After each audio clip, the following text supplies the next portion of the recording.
Young ছেলে মেয়েদের জন্য তারা যে জব চায় সেটার জন্য বাংলাদেশে প্রচুর ফরেন ইনভেস্টমেন্ট দরকার।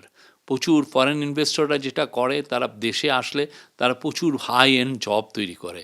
সেই জবগুলো বাংলাদেশিদের জন্য খুব দরকার। ড্যাভোসে অনেক বড় বড় সিইও আসেন যারা বিভিন্ন দেশের বিজনেস অপরচুনিটি এক্সপ্লোর করেন।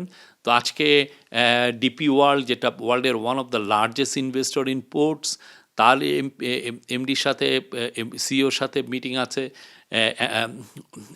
এপি মোলার, পৃথিবীর লার্জেস্ট শিপিং কোম্পানি, তার সিইওর সাথে কথা আছে, মিটিং আছে। তারপরে মেটার চিফের সাথে মিটিং আছে, অন্যান্য আরও কয়েকটি কোম্পানির চিফের সাথে আছে। মূল ইস্যুটা হচ্ছে যে তাদেরকে ইনভাইট করা, বাংলাদেশে এসে তারা যেন ইনভেস্ট করে। Bangladesh is now ready for business. বাংলাদেশের পলিটিক্যাল স্ট্যাবিলিটি ফিরে আসছে, বাংলাদেশে একটা ডেমোক্রেটিক ট্রানজিশনে এসছে, বাংলাদেশের ল অ্যান্ড অর্ডার সিচুয়েশন এখন পারফেক্ট।